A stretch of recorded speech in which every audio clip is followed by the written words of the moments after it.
July 28th, 1996, Kennewick, Washington. Two college students wade into the shallows of the Columbia River. They are watching a hydroplane race. The water is warm. The afternoon is loud with engines. One of them feels something hard under his foot. Round, smooth, wrong shape for a stone. He reaches down, pulls it up, holds it level with his own face. He is looking into the empty eye sockets of a man who died 9,000 years ago. Neither of them knows it yet, but they have just lifted the most controversial skeleton in American archaeology. What happens next will become a war, not a metaphor, a real legal war. Scientists on one side, 5 Native American nations on the other, a federal court in the middle, at stake. The right to study the bones, the right to bury them, the right to decide who this man was. The fight will last 9 years. It will go up to a federal appeals court. It will reshape American law on ancient remains. And then, in 2015, DNA. A team in Copenhagen will pull a genetic answer out of a fragment of bone. The result will surprise both sides, and it will put an end to a question. But the question itself, it turns out, was the wrong question all along. This is the story of the Ancient One, the man American scientists called Kennewick Man. The man 5 tribes called their ancestor from the moment he was found. You will see how a single word from a single anthropologist set off a firestorm. You will see why a routine discovery turned into a decade of lawsuits and protests. And you will see what happens when modern science finally meets oral history that's 9,000 years old. By the end of this video, the way you think about the first Americans will be different. Because the Ancient One did not just rewrite a scientific paper, he rewrote a relationship. So let's go back to that riverbank. The skull is on the gravel, and the questions are starting. The 2 students who found it are named Will Thomas and David Deasy. They thought at first that the skull was old, maybe a homicide victim, maybe pioneer era. They called the police. The police called the county coroner. The coroner called a local anthropologist. His name was James Chatters, and he had a contract with the county for cases like this. Chatters drove out to the river. He examined the skull on a folding table. Then he went back into the water with a sieve, and the river kept giving up bones. By the end of the search, he had nearly an entire skeleton, almost 300 bones. A man, about 40 years old when he died, roughly 5 feet 7 inches tall. Strong, muscled shoulders, a healed broken rib, a spear wound in the right hip, lodged in the hip bone, still embedded after thousands of years, a stone projectile point. The man had been speared, had survived, and had lived for years afterward with the stone inside him. Chatters expected an old skeleton, maybe a few hundred years old, maybe 1,000. He sent a small bone fragment to a radiocarbon lab. The result came back, 8,500 to 9,400 years old. One of the oldest skeletons ever found in North America. But there was something else. Something Chatters could not stop thinking about. The shape of the skull, the narrow face, the long cranium, the forward projecting upper jaw. It did not look like the modern Native American crania he was used to seeing, and in his early reports, Chatters reached for a word he would come to regret. He described the skull as having Caucasoid features.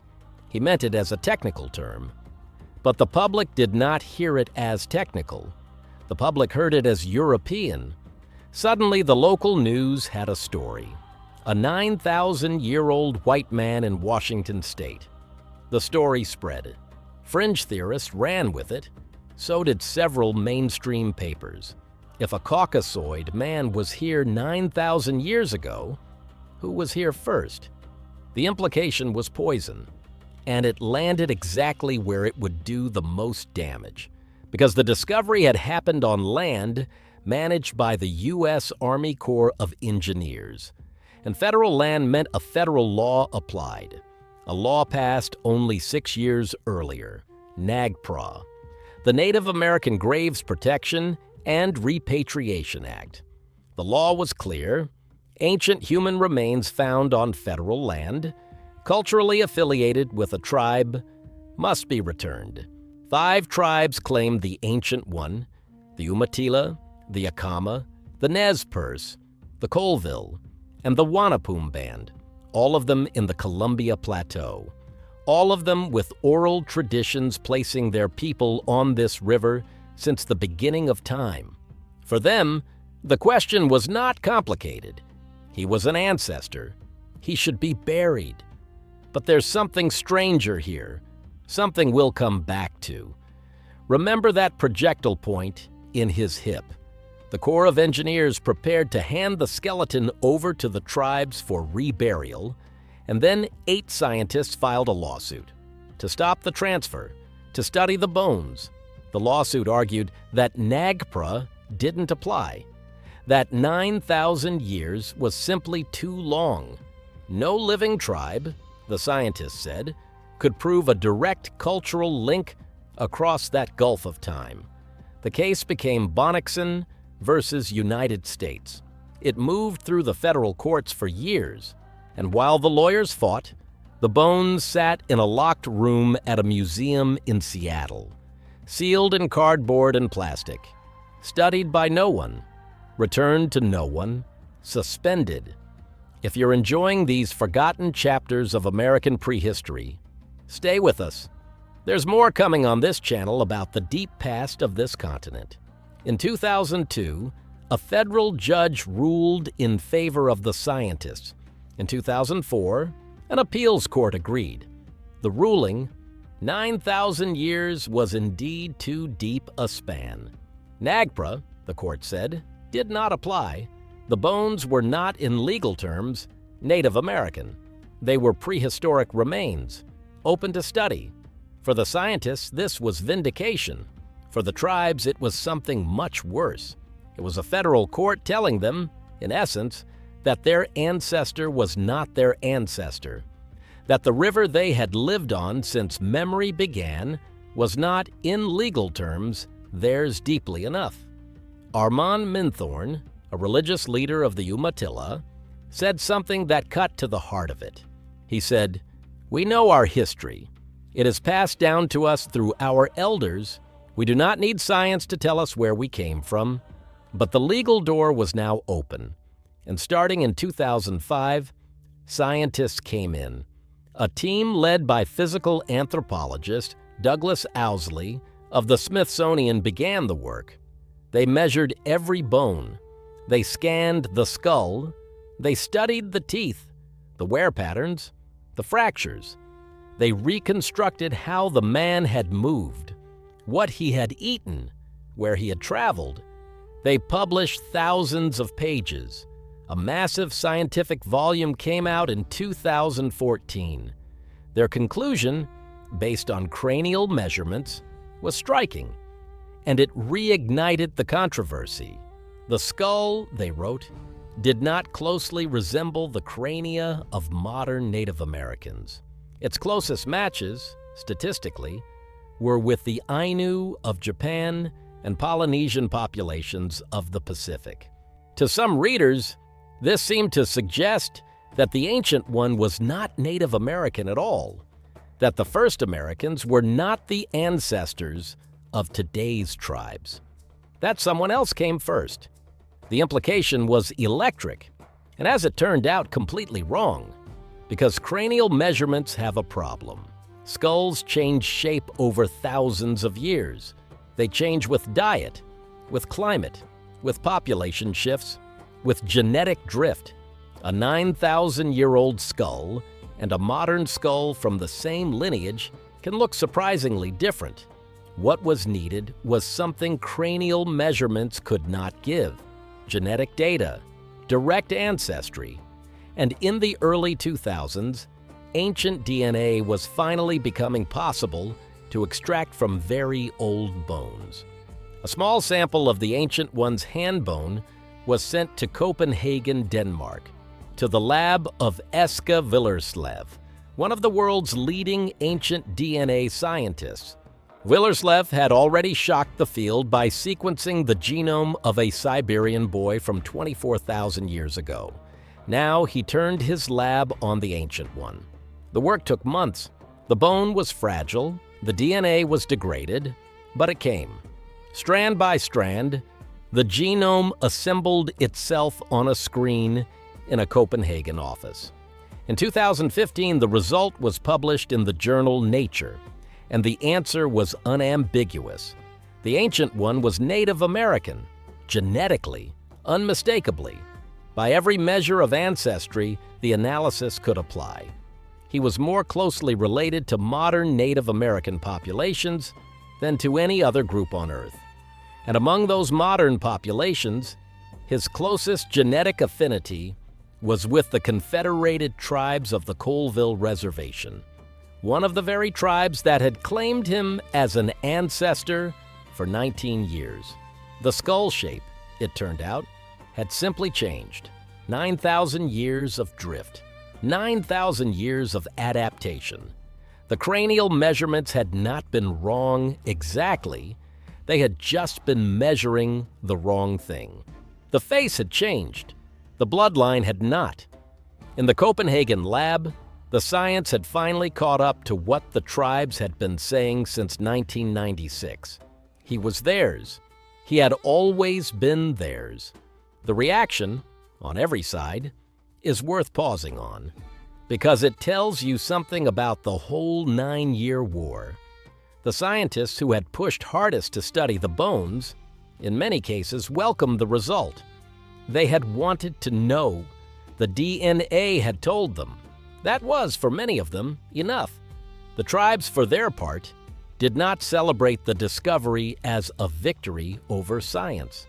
They said simply that they had told everyone the answer in 1996 and been ignored for 19 years. The lesson was not that one side had won. It was that the question itself had been wrongly posed. The framing, science versus oral history, had assumed they could not agree.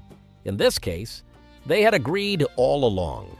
The legal system had simply refused to listen. In 2016, Congress passed legislation directing the return of the Ancient One to the claimant tribes. In February of 2017, more than 200 tribal members gathered at an undisclosed location. The bones, after 20 years above ground, were finally placed back in the earth. No cameras were allowed, no press, no scientists. The location remains unpublished to this day. If you've made it this far, you might want to stick around. What came next is even bigger than the burial, because the Ancient One was not a one-time story. He was the opening chapter of a new science. In the years since 2015, ancient DNA has been pulled from dozens of early American skeletons. From Anzac Boy in Montana, 12,600 years old. From the Spirit Cave mummy in Nevada. From skeletons in Brazil, in Alaska, in Patagonia, all older than 5,000 years. And nearly every one of them tells the same story the Ancient One told. They are the ancestors. The genetic line is unbroken. The continent has been home to one continuous people. The old idea that some other population was here first and was replaced has collapsed under the data. There is no ghost population in the bones. There is no lost first wave. There is one founding lineage. And the people who have lived on this land for thousands of years are descended from it. This is the part of the story that almost no one outside specialist circles knows. The popular memory of Kennewick Man, in many places, still ends with the lawsuit, with the controversy. But the controversy was the small story. The DNA was the big one. What the Ancient One showed, finally, was that the deep history of this continent has continuity. that the people who say, "We have always been here," are, by every measure of modern science, correct. Now think back to the spear point in his hip, the one we said we would return to, because that detail tells its own quiet story. He was speared, he survived, he healed, he lived, he grew old by the standards of his time, he died near a great river, and 9,000 years later, 2 students walking into that river found him. Between his death and his rediscovery, his descendants never left. They were still on that river. They had been there the whole time, through the warming after the Ice Age, through the rise of agriculture elsewhere, through the great mound-building cultures of the East, through the Spanish, through the wagon trains, through the dams. They had buried their dead and lost some to the river for 9,000 uninterrupted years. The Ancient One was not a stranger who had been replaced. He was a relative who had come home. So what does it mean? For science? For the law? For the way we think about this continent? It means the founding population of the Americas was small, focused, and ancient. It means oral histories that were dismissed as myth turned out to encode literal genetic truth. It means NAGPRA, the law that triggered the lawsuit, was probably right all along. And it means American archaeology, going forward, has to start from a different place, not from the assumption that science and indigenous knowledge are opposed, but from the assumption that they are often telling, in different languages, the same story. The Ancient One is gone now, reburied. His exact location, by tribal request, is not on any map, but his lesson stays, and it is harder than the controversy suggested. The lesson is not that the tribes won, it is that no one needed to win. The bones were always going to say what they said. The DNA was already there, waiting. The only question was how long it would take the rest of us to listen. If you are watching this in the United States, you are standing on someone's 9,000-year-old country. That country has names older than English, stories older than writing, people still living on the land. The Ancient One did not prove anything new to them. He proved it to us. And every spring, when the Columbia River runs high, the gravel where the student stood shifts and resettles. The river keeps moving. The people keep living on it. And somewhere beneath the soil, an ancestor rests. He is not a specimen anymore. He is not a court case. He is what he always was, a man who lived, a man who died, a man whose great-great-great-grandchildren are still here. And all of this before Europe even knew this continent existed. In the next video, we'll go further back, because the Ancient One was not the oldest American. There are footprints in New Mexico that may be 23,000 years old, pressed into a vanished lakebed. If those dates hold, everything we just learned about the first Americans is only half